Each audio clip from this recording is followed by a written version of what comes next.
นำกันเลยลุงไก่ไปแม่ไปนอนน้ำมองน้องหมูนะใบสีตัวใดเป็นใบสีตัวใดเป็นไก่นี่นะเว้ยบ่ใบสีตัวใดเจ้าตัวใดอันว่าไอ้ไก่นี่นะมึงแน่น่ะคือซ้ำกันแหละนี่บ่ปากเลยโอ้ยยอมเด็กน้อย2คนนี่พี่น้องเอ้ยฮู้จักอยู่หันฮู้อยู่ว่าเฮาสิเอาหยังมาให้หันมันหันบ่เว้านำเฮาคันเมื่อเลยเว้าอยู่กับพ่อกับแม่เนาะพ่อไก่เนาะคันคือข่อยเมื่อนี่แล้วเว้าเนาะของเฮาหมดนี่ของเฮาหมดนี่แล้วว่าสาว่าเครื่องคือเฮ้ยหมดนี่เฮาหมดของเจ้าหมดของคือญาติกันกะอะไรมีแต่ว่าเดี๋ยวไปสร้างปูนก่อนพี่น้องไปสร้างปูนมาเฮ็ดอ่างปลาสากงมีน้ำแน่อะไรก็สิมาเฮ็ดเทพื้นเทข้างๆของพ่อไก่นี่แหละแล้วก็เสร็จหลังคาพอผลเริ่มมาเรื่อยช่วงนี้เนาะพ่อไก่เนาะผลมาตลอดเลยพี่น้องเอ้ยมีแต่สิไปสั่งนั่นก่อน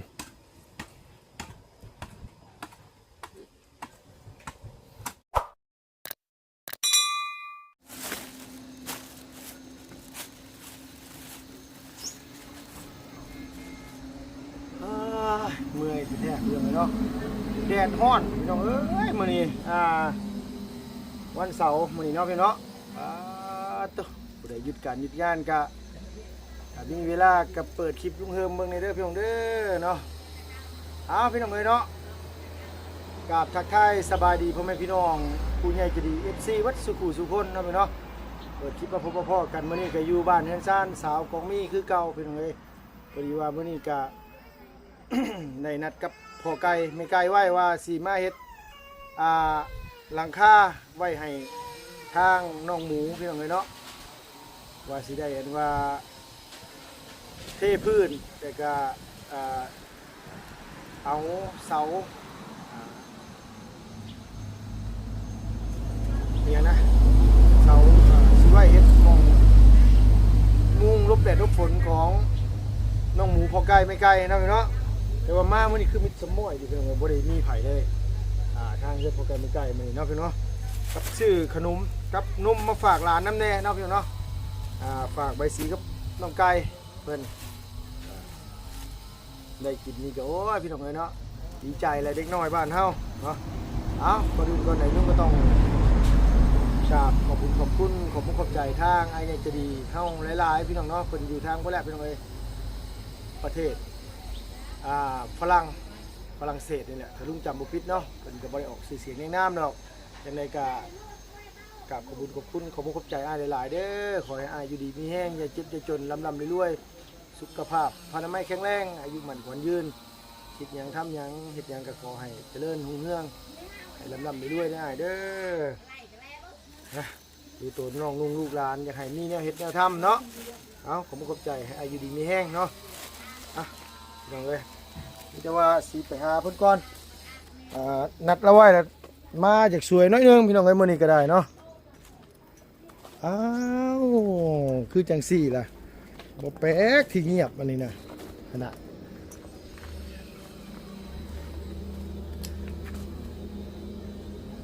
อ้ายกับน้องเพิ่นนอนนำกันลองนางแงงอยู่พี่น้องเอ้ย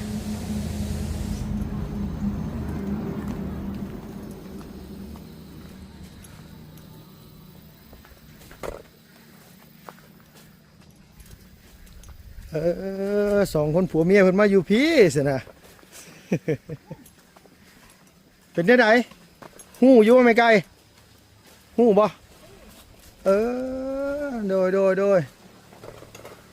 ยินดีอยู่บ่ล่ะโดยป้าไปหันแล้วมากล้วยนี่ไปก็บ่ค่อยกินบ่ได้นี่เนาะแม่นบ่ไม่ไกลสบายดีเด้อสบายดีพ่อไก่สบายดีโดยสบายดีนัดแต่เช้าแต่ว่ามาสวยพี่น้องเอ้ยตัวข้าก็มาแต่เฮือนพ่อเฒ่าเจ้านะเลยมาแต่ไว้เซาเฮือนนั่นแหละสีเทพื้นของนั่นแหละพี่น้องเอ้ยมิจะว่าสีอันนี้ให้เทพื้นไว้ให้เพิ่นนอนขุดลงอีกก็ได้พ่อไก่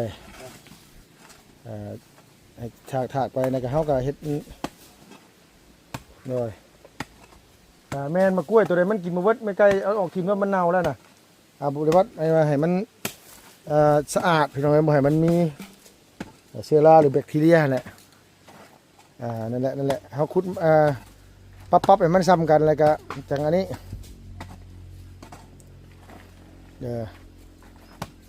นั่นแหละเป็นแต่แพงแท้พอไก่เนาะมันนอนใช่กับเมื่อคืนนี่นอนนี่บ่นอนแคม นอนแคมฝั่งนี้ เย็นๆให้หน่อยเราจะนอนบนเย็น โดยแต่ว่าบ่เป็นหยังเฮาก็เทไว้โลดแล้วหรือว่ามันเคยนอนหมู่นี้จะว่ามันสินอนพี่บ่จักพอไก่บ่ จักได้ มันนอนพี่นี่มันเคยนอนพี่มันนอนพี่ได้พอไก่ งูบ่ แม่นข่อยว่ามันเฮ็ดพี่เป็นได้บ่ฮะเฮ็ดพี่ก็บ่ได้อีกเนาะมันติดต้นไม้นี่เนาะบ่เกี่ยวดอกมั้งพอไก่เนาะมันบ่มีหม้องนอนมันนอนพี่เนาะเฮาไปเฮ็ดพุ่นมันก็สินอนพุ่นอยู่มั้งบ่ เวลายามพ่นยันเดี๋ยวเห็นนี่ลุงเนาะ ฮะ เห็นนี่เนาะ เฮ็ดหม้องนั่นแหละเฮ็ดหม้องนั่นแหละ เวลายามพ่นมันแฮะมันเปียกมันขึ้นมา โดยแม่นแหละ มันดูเองเนาะ ผมรู้เองอยู่หรอกไม่ยากหรอกใช้อันว่าหลานนอนเบิดเนาะเล็กน้อยอันใบสีกับน้องไก่พี่น้องไงเพิ่นนอนเบิดสุคนเลยกำลังอันนี้อยู่ฮู้แท้จับได้บ่พ่อไก่จับได้บ่นี่จับได้อยู่ติบ่ ได้ มัน เคยเด้ โดย เฮ็ดอันมายานนี่เคย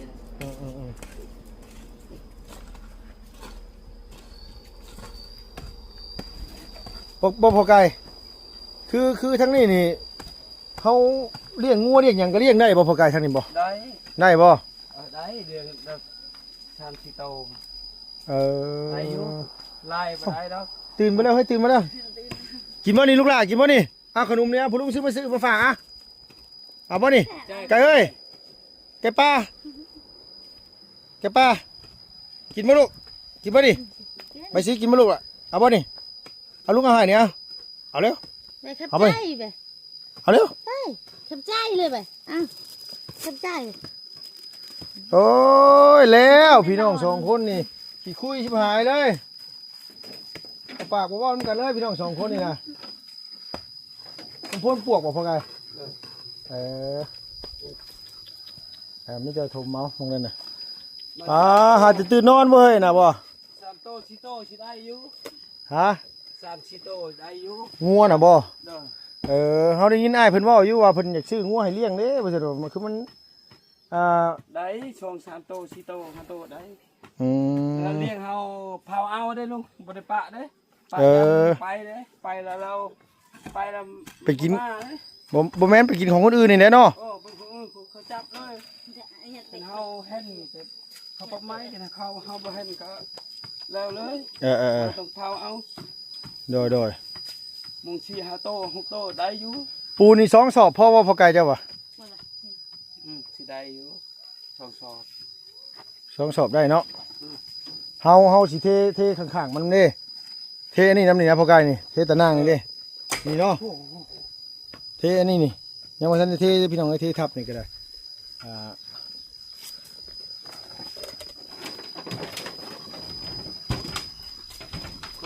ให้มันเย็นลูกบ่เทก็ได้ดอก ฮะ เทไปบนแคมนี่บ่ให้น้ำไหลกับตัวนี้เขาใส่บอก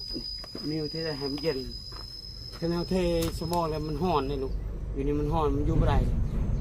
บ่เทหลายปานนั้นเฮาก็เทเบาๆบางๆเอา เดี๋ยวบางๆเอาเนาะ โดยยามมื้อเว้นมันร้อนมันก็ไปนอนทางพุ่นแล้วบ่มันสินอนอยู่นี่บ่อันนี้ไปเทไว้ยามฝนตกเวลามันเปื้อนน่ะนะยันมันเปื้อนมันนี่แหละ แพงไม่ลูกยันเนาะยันมันร้อนนะ บ่เป็นหยังดอกได้อยู่ดอก มาแต่บ้านตะนางพุ่นน่ะมื้อนี้น่ะ แม่น ไปบ้านตะนางมา โดย นี่มานี่มันชั่วโมงหนึงลุงมาเอาบอกเลยเมียกันลุงมาละเจ้ามาแป้งเด้อเขาบอกเขาเตือนเมียมาบอกให้มาซอยเอาไว้เสาเฮือนเอาไว้บนล้มให้เปียก โดย นั่นละเขาไปแต่เช้าเขาบอกเลย ลุงจะมาพอดีใช่ไหมลุงมา ที่ได้ผิดพอกายเคลียร์มาผิดได้เคลียร์มาทั้งตีนเจ้าพี่โดยอ้ายเพิ่นมางัวมันแพงบ่เพิ่นเฮิมเพิ่นอยากซื้อให้ทั้งพอกายไม่ไกลเลี้ยงเบิ่งนี่เขาก็บอกว่าโยคันตัวใหญ่ก็แพงเติบแล้วว่ะโดย เอาตัวผู้ เพิ่นว่าให้ซื้อขนมไปฝากหลานๆแน่เห็นใบสีกับน้องไก่ไก่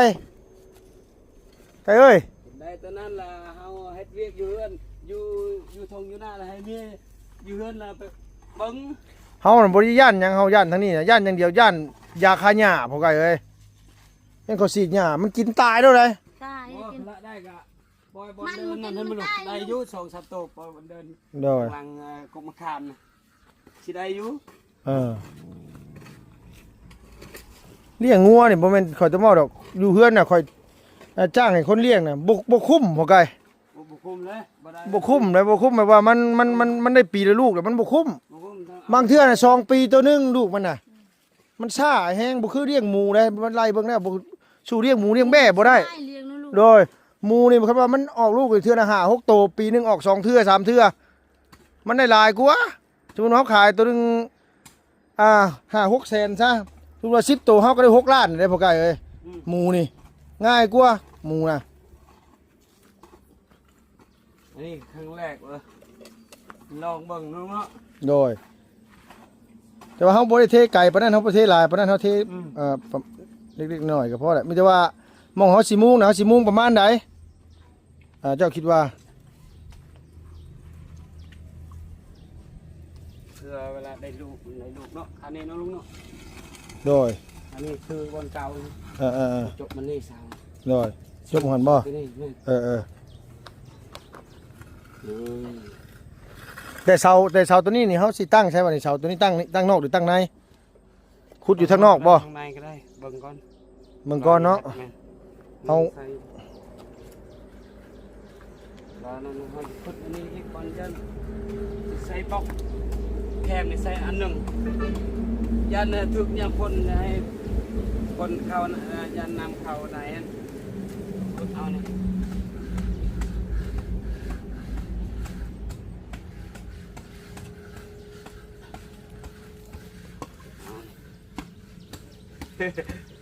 มีแต่ว่าเฮาเทพื้นกัน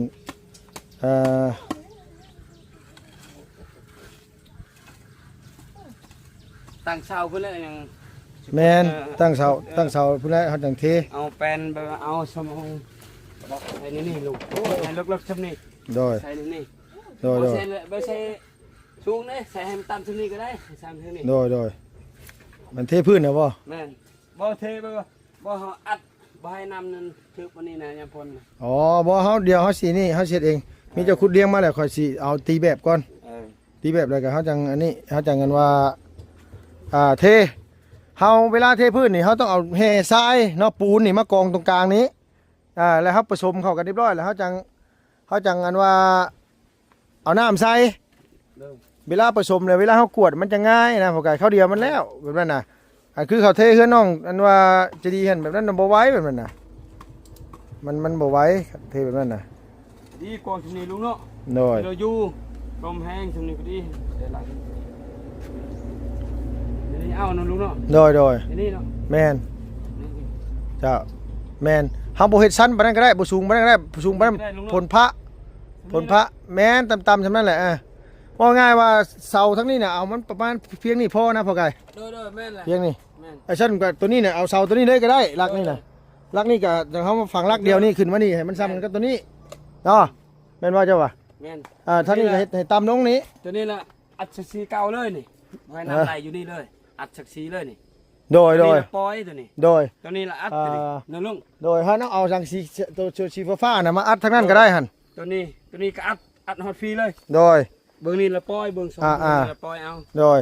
เฮาอันว่าตั้งอัดอยู่หั่นเดี๋ยวเฮาเทพื้นทับเลย แม่น เทปูนใส่เลย เด้อ มันจังอันนี้ ตัวนี้ละปล่อยตัวนี้ละปล่อย โดย ตัวนั้นอัดตัวนั้นละอัด แมนตัวนี้อัดตัวนั้นอัดตัวนี้ปล่อยไปเลยทั้งนี้นะเวลาฝนตกมาให้น้องหมูเขาไปนอนอยู่นี้ เด้อ เอาคักๆได้ตั้งใจเลี้ยงคักๆได้ไม่ไกลเอ้ย เด้อตั้งใจ ลุงก็ดีใจเลย อันนี้ดีใจเลยเราอยู่เฮือนก็บ่ได้เฮ็ดหยัง โดย ดีใจแล้วเอา ไปเลี้ยงหมูเลี้ยงเป็ดอันนี้ โดย คือก็ต้มข้าวตลอดเลย โดยต้มข้าวเอาตำข้าวแล้วก็เอาห้ำไว้บัดนี้นะ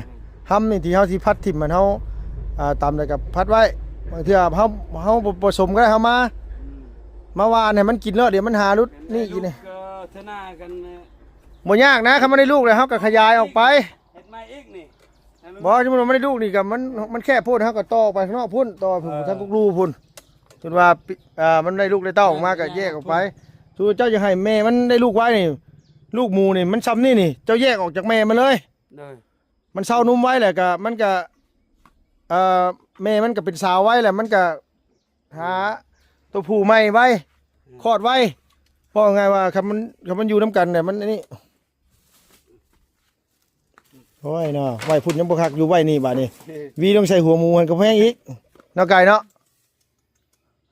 บ่ายยังบ่ทันได้โดยเรื่องแล้วจะน้อยก็เรื่องแล้วอันนี้หมูน่าจะเป็นแม่เดียวกันข่อยว่าเนาะคือกันเนาะแม่นเอาข้อนึงแล้วนี่เอาคอกเดียวกันเลยข้อเดียวเลยเดี๋ยวค่อยสิไปสร้างปูนสร้างอันนี้ก่อนสร้างปูนสร้างไม้ก่อนพ่อไก่หน่อยโอ้ฮะตุ้ยงามแล้วเริ่มงามแล้วกินตลอดเลยกินเก่งป่ะตัวจอยตัวนี้ก็มีนะลุงบอสตอนแรกมาตัวนึงมันตัวจอยกูมูเนาะตัวนั้นตัวนั้นมันมานี่ซ้ำกันเลยบางคนว่าคือซื้อตัวน้อยแท้ลุงเฮิมโอ้ยพี่น้องเอ้ยตัวใหญ่กว่านี้มันก็แพงกว่านี้แพงนี่สมมันจอยลุงน้อยจอยมั้งคือมูมันแก่แล้วยันเอาเห็นอยู่ตัวใหญ่กว่าตัวนี้แต่มันราคามันแพงเดี๋ยวยันฮอดเคาะบูเคาะฮอดเฮือนยันละมันไม่ได้กินห้ำกินน้ำเป็นยานนั้นมันจอยเด้ตัวนี้มันตุ้ยมาแต่พ้นเลยเพิ่นนี่คือแบบว่าสิ่งสำคัญเด้อยามฮ้อนนี่ชื่อเจ้าอย่าปะเดือน4เดือน5นี่คือเจ้าต้องมาเฮ็ดบวกไว้รถเฮาเฮ็ดบวกไว้บวกหม่องไว้หม่องให้เพิ่นแมบต้องมีบวกได้หมู่นี่เฮาขุดดินลงไปเนาะขุดดินลงไปแล้วเป็นน้องๆเป็นน้องๆแล้วก็เทน้ำใส่ให้มันลงแมบเป็นน้องๆหลายเย็นเนาะโดยตัวนี้เนี่ยเฮ็ดเองลุงเนาะโดยแม่นหมู่เห็นบ่ใช่มันพ่อเห็นบ่พ่อน้ำมันก็มักฮะมักเย็นหมู่นี่มันธรรมชาติของมันอยู่แล้วบ่ต้องย่านมันสิเปื้อนสิหยังคือแบบว่าเฮาเฮ็ดไว้หม่องนั้นน่ะคือแบบว่าเฮ็ดไว้หม่องที่ว่ามันนอนแห้งเนาะมันแห้งเวลายามผลลิ้นเดือน8เดือน9เดือน10อย่างซี่น่ะผลลิ้นแล้วเฮาก็ต้องมันต้องเข้าไปลบผลอยู่หั่นมันดีอยู่หั่นมันก็บ่เป็นหยังได้แล้วนี่กวดมาตีให้มันซ้ำกันก็พอละตัวนี้ให้มันลุกๆอยู่นี่หลายอย่างคนเนาะลุงเนาะอันนี้แหละขึ้นคนมันนอนนี่นะน้ำไหลอยู่นี่เลยให้มันอยู่นำกันเห็นบ่ว่ามันนี่กับมองนี่มองขี่เพิ่นนี่นะเวลาสิขี่นี่มาขี่อยู่พี่นี่พอไกลดีแท้เลยมันก็ฮู้จักความอยู่ไดมันฮู้จักความไหนหมูก็ได้คือค่อยให้กับเจ้าเลี้ยงอยู่เมืองน้องตอนนั้นน่ะอยู่บ้านสางน่ะเจ้าเชื่อว่าพอไกลว่าหมูข่อยน่ะมาน3ตัวแล้วฮอดเดือน4เดือน5เขาเจ้าน่ะบ่เอาน้ำให้มันได้พอไกลแบบว่าเขาเจ้าแบบว่ามันร้อนเขาเจ้าก็บ่ได้หดน้ำใส่มันเด้แบบคังแบบนี้นะแต่ว่าบ่ได้ใส่น้ำบัดที่อากาศมันร้อนแห้งมันแม่หมูแม่ม่านมันก็เลยน็อกบัดนี้นะบ่จอยแล้วตายเลยได้พอไกลน็อกเลยตายเลยโอ้คนสิลายนี่ตอนนั้นคนก็บ่เฮามื้อนั้นคือได้ตัวแม่เฮาบ่ได้เอาปานใดหมูพันธุ์เฮาจะได้เอาหมูลาดนี้โดยแพงก็ค่อยบ่เอาซับออกในตัวไม้น้ำเจ้าน่ะข้างหน้าพอไกล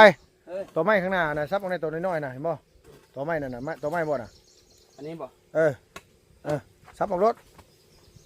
หมูลาดอันนี้สบายโดย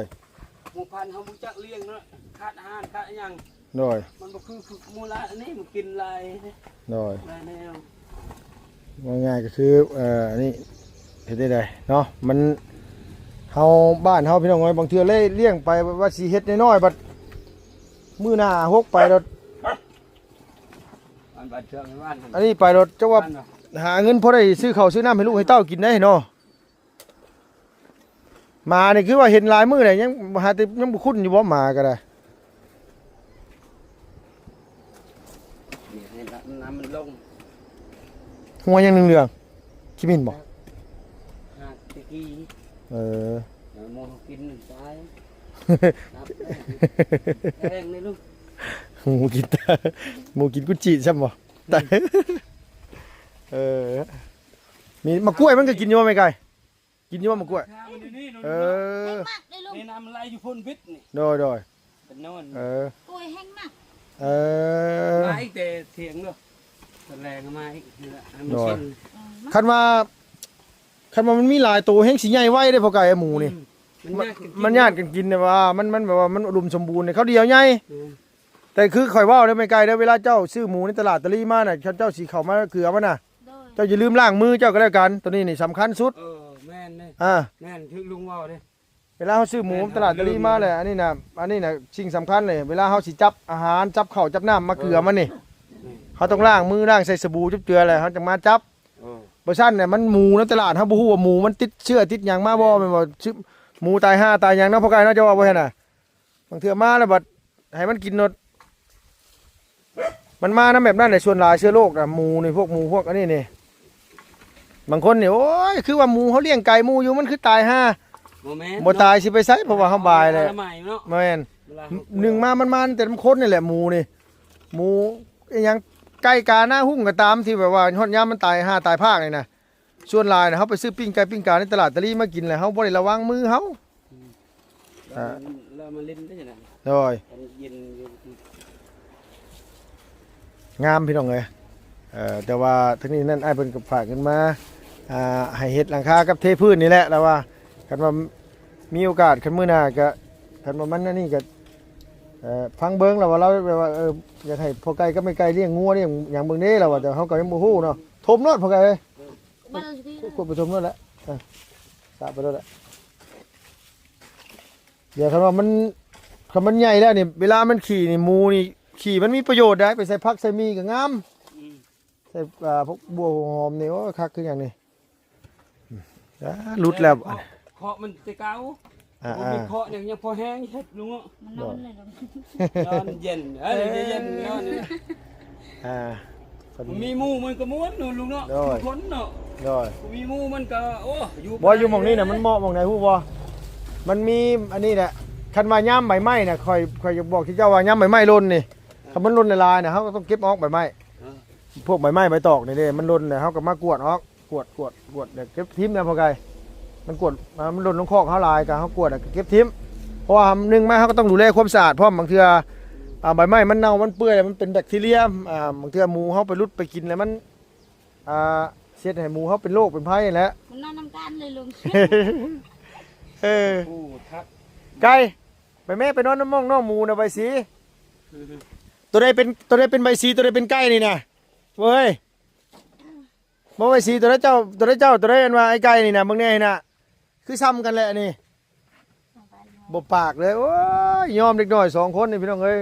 ฮู้จักอยู่หันฮู้อยู่ว่าเฮาสิเอาหยังมาให้หันมันหันบ่เว้านำเฮาคันเมื่อเลยเว้าอยู่กับพ่อกับแม่เนาะพ่อไก่เนาะคันคือข่อยเมื่อนี่แล้วเว้าเนาะของเฮาหมดนี่ของเฮาหมดนี่แล้วว่าสาว่าเครื่องคือให้หมดนี่เฮาหมดของเจ้าหมด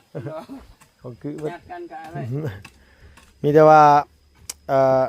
เดี๋ยวไปสร้างปูนก่อนพี่น้องไว้สร้างปูนมาเฮ็ดอ่างปลาสากงมีน้ำแน่อะไรก็สิ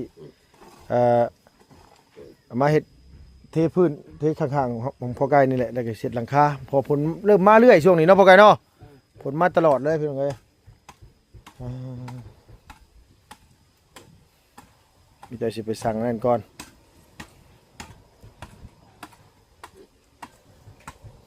หมูน้อย2ตัวตอนแรกว่าสิมาแต่เช้าพี่น้องเอ้ยบ่ได้เช้าคือเก่าสวยคือเก่าได้แล้วหั่นนูนบ่นูนก็เฮาต้องเทตามนูนเด้อพ่อไก่เอ้ยเทเฮาเทตามรับนี่เลยเทตามมันนี่เลยเฮาบ่ต้องเทครับเดี๋ยวเฮาเทไปแบบนี้เลยปาดขึ้นไปเลยเลยนั่นแหละ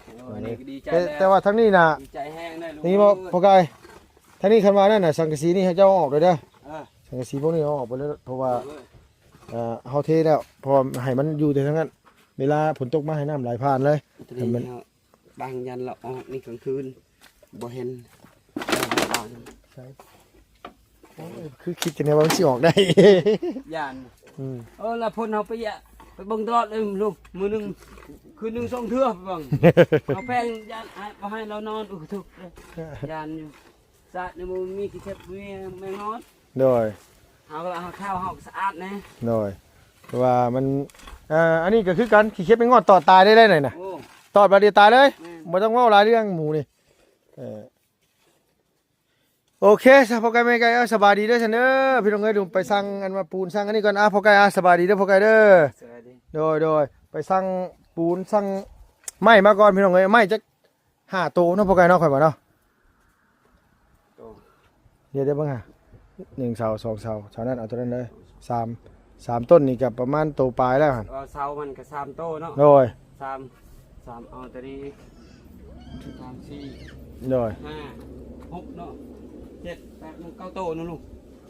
บ่คันว่านั่นฮะนี่ก็นี่คันใส่หั่นตีใส่หั่นแล้วก็ตีใส่ตรงกลางแล้วก็ตีใส่ตรงนี้คือจบเลย แม่นแม่น เดี๋ยว1 2 3 4 เอา5โต 5 เฮาตัดเอาเป็น แม่น 4 5โตเลย ประมาณไม้ประมาณ5ตัว แม่น5โต เออ 5โตเฮาพี่เฮาตัดยังเป็น โด ลาย ย มีแต่ว่าจำนั่นแหละโอเคพี่น้องเอ้ยเนาะสำหรับคลิปนี้ก็ขออนุญาตจบคลิปก่อนเด้อพี่น้องเด้อมาอันเป็นคอกหมูกับพวกไก่ไม่ไก่ไก่ขนมนะนุ่มนะลูกหลานเด้อจ้าเด้อให้คือเอาเมื่อบ่